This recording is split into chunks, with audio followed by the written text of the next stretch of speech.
ദൈവത്തിൻ്റെ പരിശുദ്ധമായ നാമം മഹത്വപ്പെടുമാറാകട്ടെ. ദൈനംദിന അപ്പം എന്ന അനുദിന വചനചിന്തയിലേക്ക് ഏവർക്കും സ്വാഗതം. ഇന്ന് വിജയത്തോടെ നടക്കൂ എന്ന വിഷയത്തെ ആസ്പദമാക്കി ചില കാര്യങ്ങളെ നമുക്ക് ചിന്തിക്കാം. അതിനാധാരമായൊരു വാക്യം വായിക്കാം.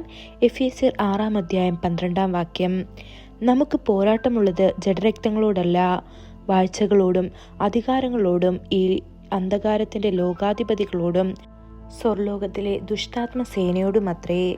ഏകദേശം 2000 വർഷങ്ങൾക്ക് മുൻപ് സാത്താനെ കാൽവറിയിൽ പരാജയപ്പെടുത്തിയെങ്കിലും അവനെ ഇതുവരെ നിത്യാഗ്നിയുടെ തടാകത്തിലേക്ക് എറിഞ്ഞിട്ടില്ല.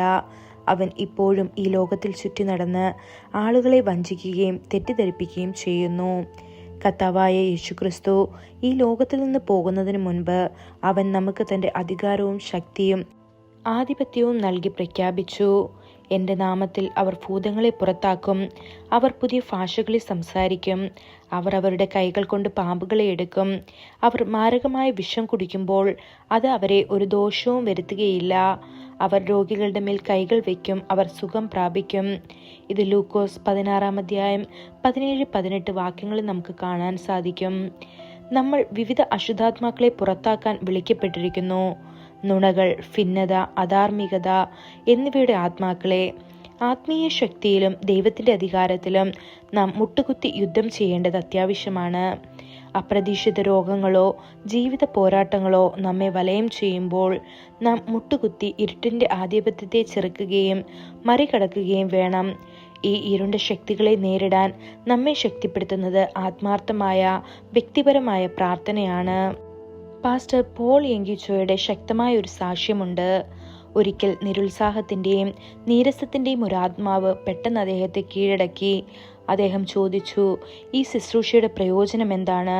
ഞാൻ എന്തിനാണ് ഇത്രയധികം അധ്വാനിക്കേണ്ടത്? അദ്ദേഹത്തിൻ്റെ ആഴത്തിലുള്ള കയ്പ് അനുഭവപ്പെടാൻ തുടങ്ങി.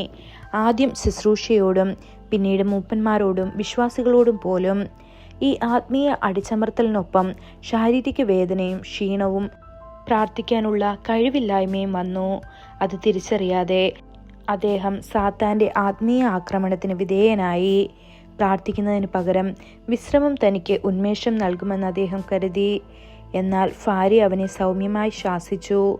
വ്യക്തിപരമായി പ്രാർത്ഥിക്കാതെയോ കുടുംബ പ്രാർത്ഥനയിൽ പങ്കുചേരാതെയോ നിങ്ങൾ കിടക്കുന്നത് തെറ്റാണ് എന്ന് പറഞ്ഞു. അവൾ അവനെ പ്രാർത്ഥിക്കാൻ പ്രേരിപ്പിച്ചു. അവൻ പ്രാർത്ഥിക്കാൻ തുടങ്ങിയപ്പോൾ ദൈവത്തിൻ്റെ ശക്തി അവൻ്റെ മേൽ ശക്തമായി ഇറങ്ങി. ആ നിമിഷം സാത്താൻ ജനലിലൂടെ ഇടിച്ചു കയറി ഓടിപ്പോകുന്നത് അവൻ കണ്ടു. പ്രിയ ദൈവമക്കളെ, സാത്താനെ എതിർത്ത് നിൽക്കാനും നിങ്ങളുടെ നിരുത്സാഹം, പോരാട്ടങ്ങൾ, പരീക്ഷണങ്ങൾ എന്നിവയെ മറികടക്കാനും ദിവസവും വിജയത്തിൽ നടക്കാനും നിങ്ങൾക്ക് പ്രാർത്ഥന ആവശ്യമാണ്. മറക്കരുത്, വ്യക്തിപരമായ പ്രാർത്ഥനയും കുടുംബ പ്രാർത്ഥനയും അത്യന്താപേക്ഷിതമാണ്. ഈ വചനങ്ങളാൽ ദൈവം നമ്മെ ഓരോരുത്തരെയും അനുഗ്രഹിക്കുമാറാകട്ടെ.